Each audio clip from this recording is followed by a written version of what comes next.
that whoever runs that place wants me for something. So I'm going in, and I'm going to bring him back whatever it takes. I could do this. I had to. The entity had changed me, fucked with my connection to the guys and my power. It was her fault Rune had been forced to shift.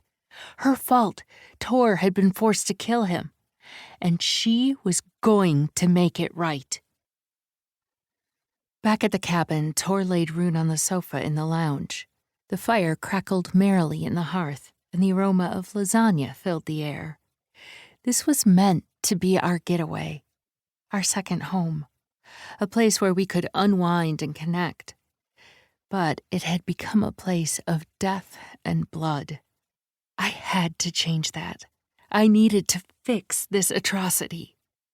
Leaf stood by the fire with a sleepy-looking wren in his arms, and Tor knelt on the floor by Rune's legs, his eyes glassy and dazed.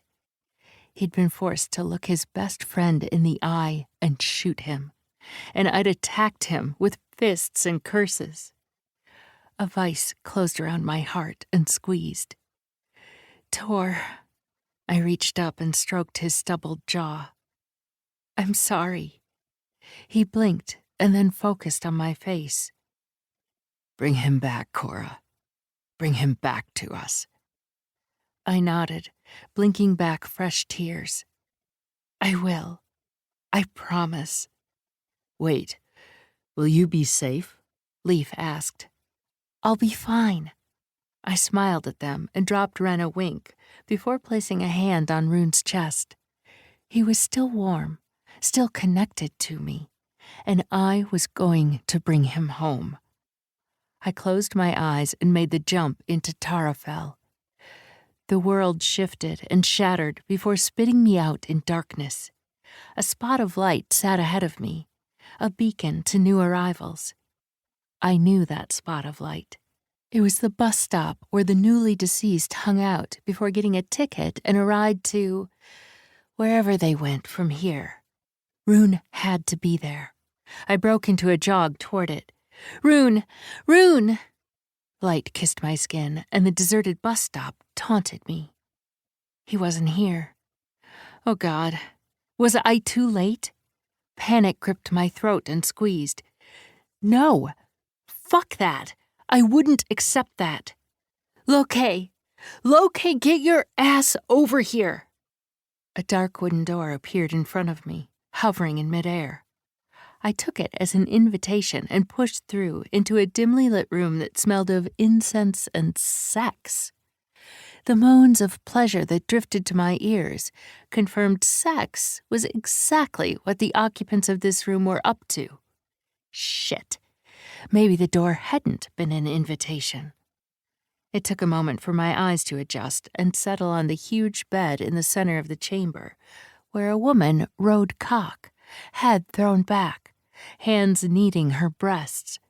Something thrashed behind her. A fucking tail. Oh, shit. She had horns, too. My gaze dropped to the guy. Loke. His hands were on her hips, urging her on as she rode him, hips snapping upward to thrust deep. His eyes were closed, dark lashes fanned against his cheeks, head tipped back, jaw tight. He didn't make a sound, but the tension in the ripped muscles of his naked body warned of a coming eruption. Heat rushed up my body and stained my cheeks, but I fought the instinct to look away. He'd brought me here to rattle me, and I wasn't about to let him see he'd succeeded. I crossed my arms and arched a brow. When you've quite finished? Oh, I have. A little while ago, actually. I jumped and spun to face Loke as he padded toward me, bare-chested, barefoot, dressed only in loose black pants and carrying a mug. The lamplight played across his torso like a lover's caress, highlighting the planes and dips that led to the waistband of his pants. I stared at him and looked back at the bed, where he was now on top of the woman, taut ass pumping as he fucked her into a frenzy.